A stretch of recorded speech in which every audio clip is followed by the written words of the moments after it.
started out picking corn this morning, so we decided to come back to the shop. We're going to unhook the Kenworth off our new drop deck trailer, which we have not talked about this trailer yet. So we bought this trailer. What did we buy this? A week and a half ago? Last week. Yeah, well, last week we brought it home. I actually got it on an online auction. But it is a Kaufman trailer, triaxle drop deck trailer with ramps. This trailer is rated for 70,000 pounds. So it's a pretty heavy built trailer. In fact, if you had balls enough to do it, you could haul my crane on it if you wanted to. Oh, don't mind the peanuts laying on the catwalks of the crane. That's kind of my drying system for peanuts. So what we're going to do is we're going to get this trailer unhooked, and our other hopper bottom is on its way home. So we'll get this off, and I need to repaint them fenders. That looks terrible. The paint just don't stick very well to the aluminum fenders, but if you had steel ones, they do nothing but rust out. So anyways, we're going to get this truck put on the second hopper bottom. Then we'll be able to run two hoppers and get something done, because the corn's out there, it's yielding good, and it's just taking forever with one trailer, because we can have the grain cart and the two combines full before Dad can get back from the elevator.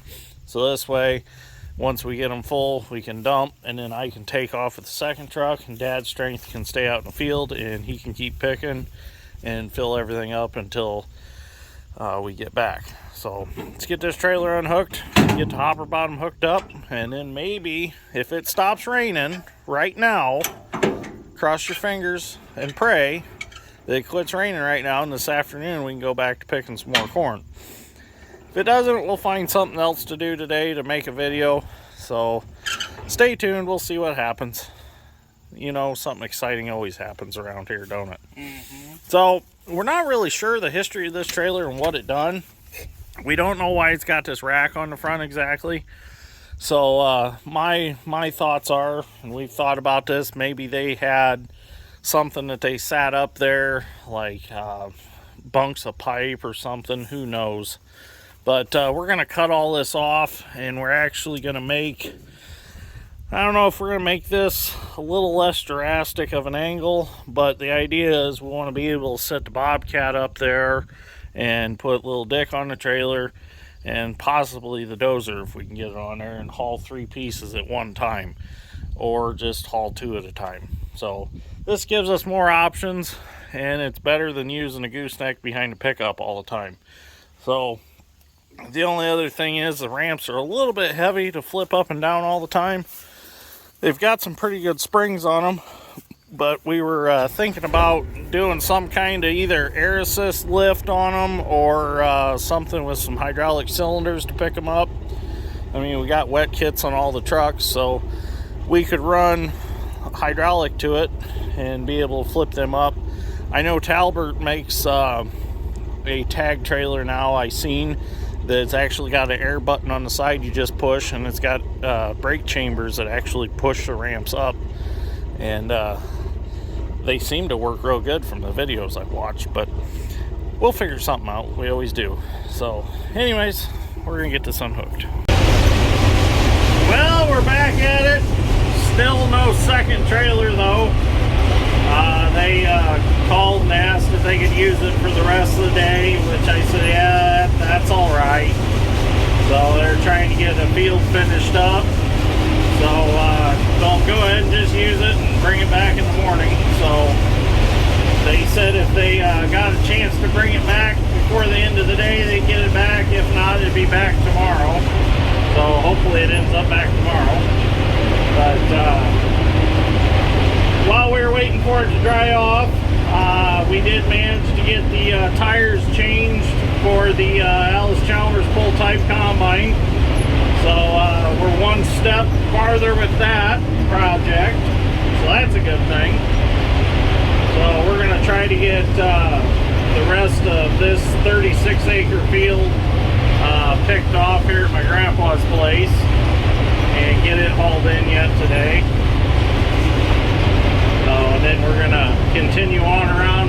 to the other side and get the backfield back there, get that mowed off, and then we'll get to do a yield check and see what this farm did. I need to concentrate on where I'm driving. I need to tighten my hydrostat lever up just a little bit, because if I don't hold it, it creeps up and goes faster. Usually it's the opposite problem. Usually they slow down, but not this one, it goes faster. So I gotta keep correcting it constantly. It's kind of hard to do that and hold the camera at the same time. I gotta keep reaching over with my left hand to keep adjusting it. There's been some good corn in this field though. Real happy with it. So we just needed that last little bit of rain that we just couldn't catch. So we've been talking about putting some irrigation on this farm. Gonna figure out how to do it. Might have to clear some trees to be able to get the maximum coverage with it, and see how much of it we can water, because there is quite a bit of woods here that could come out, and clearing trees is our specialty. So not all farms own a heavy equipment operation also and have a feller buncher at their fingertips. So clearing trees is no problem for us. So, well, I shouldn't say heavy equipment operation, I meant excavating business. So,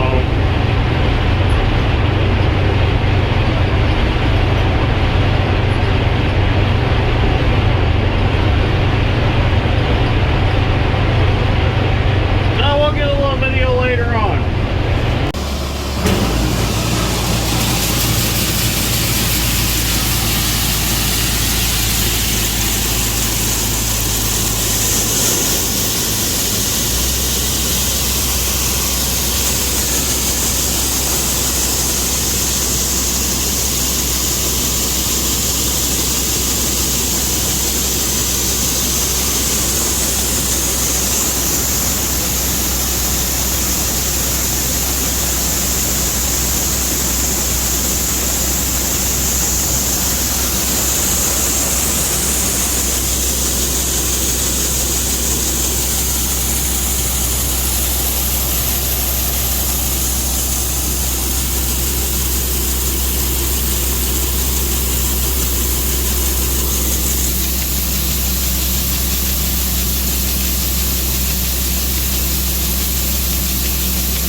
Getting the 36 acres done, so that worked out good today.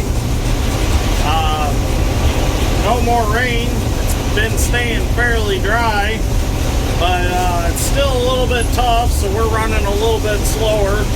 Got a little bit of head loss, which kind of have no choice but to get some corn picked. So the head loss, that's kind of irrelevant. So I'd rather have a little head loss than be picking corn in the snow when it's snowing. So we're going to keep moving forward. So, but anyways, I think I'm going to end this episode right here. Not much exciting happened today, really. No breakdowns to fix. So a few guys have asked me why I didn't end up upgrading combines this year. Well, I was going to, and then I sat and thought about it.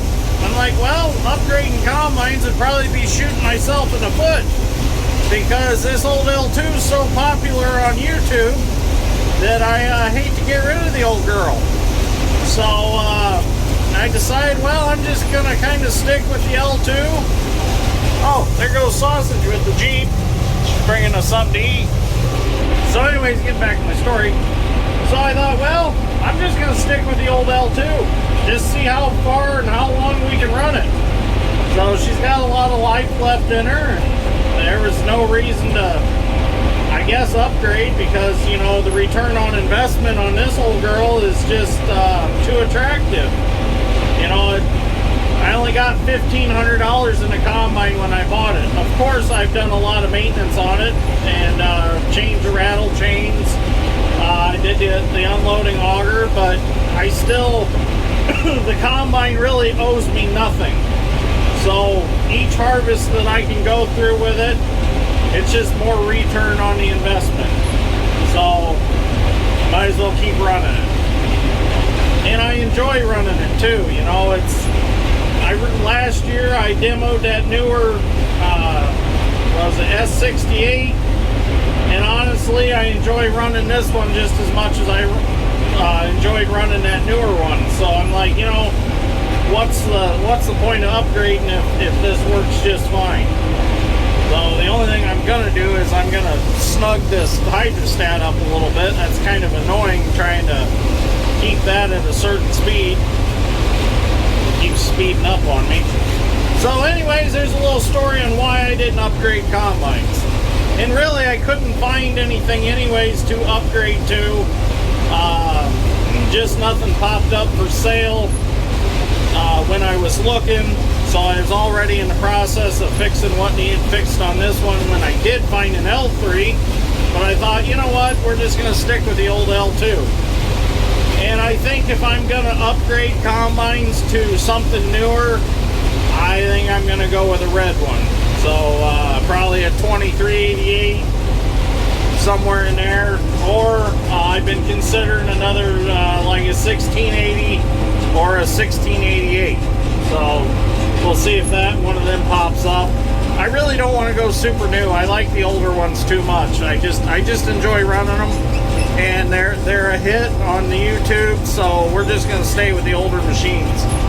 So, but anyways, if you enjoyed this episode of Dirt Green Steel, give me a like. I greatly appreciate that. I don't know why I made this big wide turn. I could have turned around, went back the other way, but I don't know. I done it for video reasons, we'll say. So anyways, thank you for watching, and I will see you all in the next one.